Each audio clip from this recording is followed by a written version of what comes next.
Keonjhar police को मिला बड़ सफलता। 16 तारिख संध्यारे होइथिबा एकाधिक सुना चेन लुट्रे संपृक्त थिबा 21 जन गिरफ। विभिन्न राज्य में एकाधिक लुट्रे संपृक्त मुख्य अभियुक्त चिन्मय प्रधान महाराष्ट्र मोस्ट वांटेड अपराधी थिला।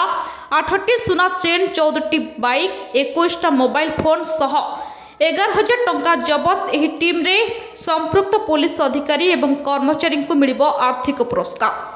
केन्दुझर पुलिस को मिला बड़ सफलता। 16 तारिख संध्यारे होइथिबा एकाधिक सुना चेन लुट्रे संपृक्त थिबा 11 जन गिरफ।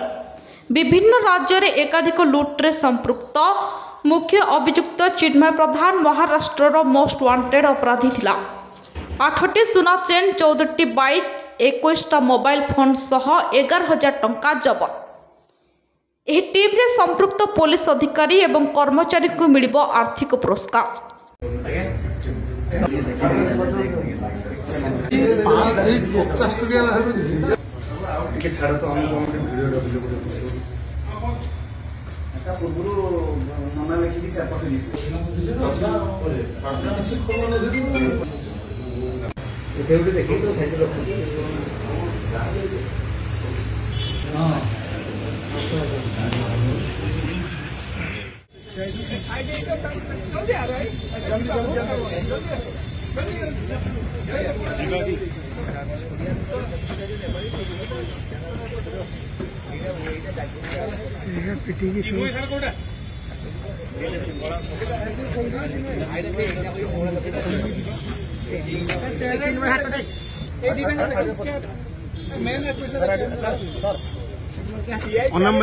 अन्नम भाई